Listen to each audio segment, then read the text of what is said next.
If you move to the Netherlands and think that you're surrounded by idiots, like you don't understand them and they don't understand you, watch this video. Imagine you're dating and a Dutch person goes like, "Can I put you in my agenda for Saturday 2 p.m?" And you're like, agenda? Or maybe you're at work and your boss tells you very bluntly that you are underperforming and you're like, there's a way to say it nicer. So who's right and who's insane? That's what you will learn by the end of the video. This video is part 3 of my series, The Emotional Side of Living in the Netherlands, where we explore real emotional challenges expats face beyond just paperwork and housing. Subscribe to watch the previous parts and not to miss the next ones. This video is inspired by the book Surrounded by Idiots by Thomas Erickson. I'll briefly outline the concept so you can spot your own patterns and understand why certain situations keep triggering you. The author talks about 4 color types and says that all of us have at least one dominant one. So which one would be yours? Red is action-driven, decisive, assertive, result-oriented. For example, your boss who says you are underperforming without any sugarcoating. Yellow is enthusiastic, social, creative, talkative, easily distracted. A good example would be your colleague who tells you 10 stories before answering your question. Green is someone who is kind, loyal, patient, avoids conflict and dislikes change. Think about a friend who always listens but never makes a decision. Blue is detail-oriented, structured, logical. They're perfectionists. An example would be the Dutch planner who puts fun time in their Google Calendar. You probably already sense your dominant color, but if you want to check, there is a free test that I will link in the video description below. I did this test too, and I will share my results later in the video, as well as how I cope with differences, because of course I am a human after all, and I too get annoyed by people who are way too different than me.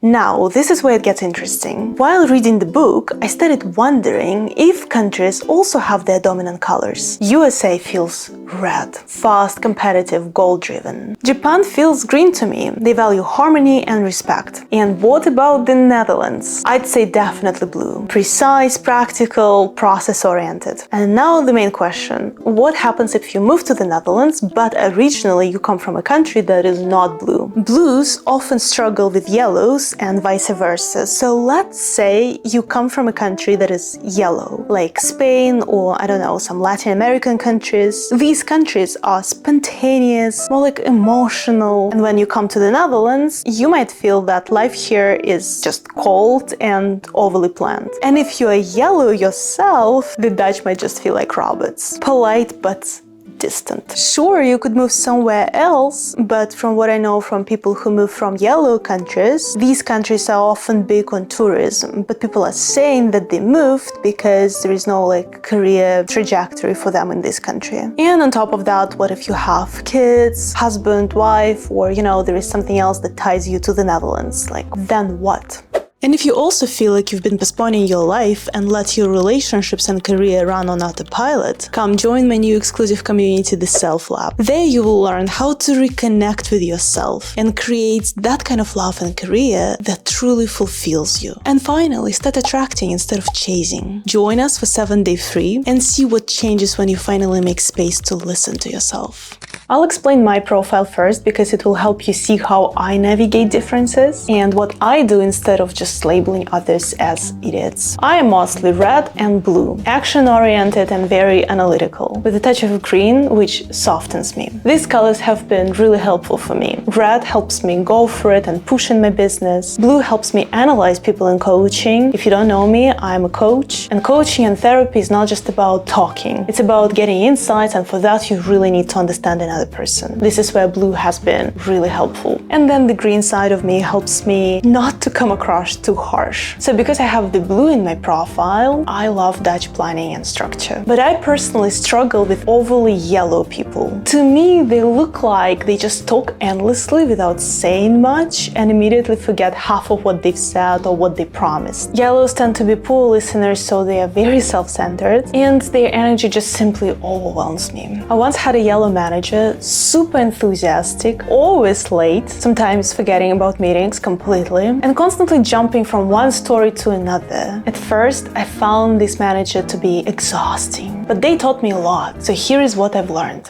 in business or situations where you can't choose who you work with, try to profile the person and practice emotional intelligence. It helps you understand who is in front of you so you know what to expect. Let me give you some examples. My yellow manager was always late, forgetful about meetings, like literally sometimes they would not show up, and would be overly optimistic about the team's capacity. While others took it personally, like, oh, they're late so they don't respect me, or they put too much on my plate so they don't see my contributions. I just simply knew that this is simply how my manager is wired. Another example, with my boyfriend we recently had a blue client. So this helped us, one, manage our expectations. We knew that this person would come with very detailed questions, think about that level of details that no one has ever thought of. And two, we knew that when they are asking us a question, we need to provide a very, very extremely detailed and long answer. Literally, sometimes we would write emails as long as, I don't know, a whole book. A yellow client would run away from us. They would be like, this is crazy, this is overwhelming, I don't want to work with these people. But this blue client was extremely happy. I now have my own business and I work with a lot of greens. By the way, the majority of population is green. Greens typically struggle to say no and might end up overwhelming themselves. So I know that if I'm dealing with a green, I also need to help them to structure their work. If you're watching this as a red, you're like, oh, structure their work, can't they do it by themselves? Well, I get that, but there are two ways here. One is you completely brush it off and hope for the best. And two, you can learn to navigate that and help them out. For you, it doesn't take much of an effort and it's gonna save you time long term. And for them, it's gonna be just much more pleasant to work with you, so they're gonna stick around for a longer time. But I get it, you don't want to dance around everyone. That's why my tips for personal relationships are different, and I'm gonna share them with you very soon.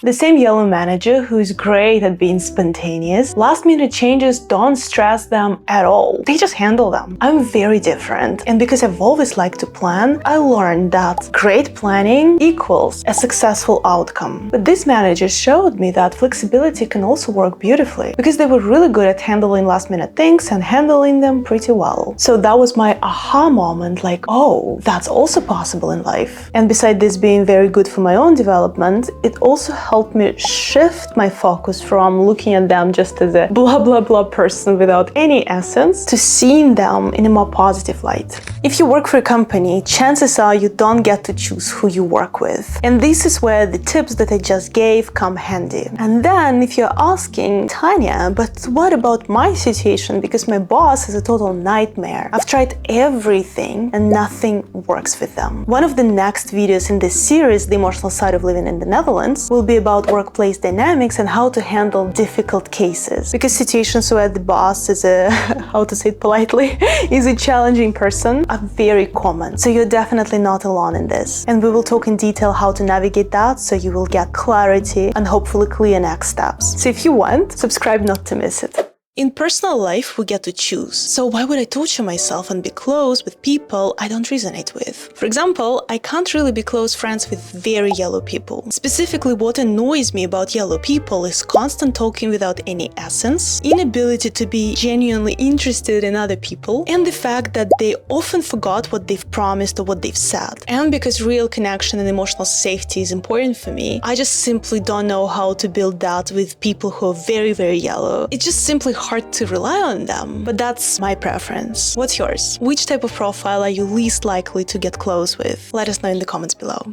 And if you want to go deeper to understand yourself, attract relationships and work that truly fit who you are, join my exclusive community, The Self Lab. It's where we explore exactly these emotional patterns and how to turn them into strength. Alright, thank you so much for watching this video until the end, and I'll see you very soon. Bye for now.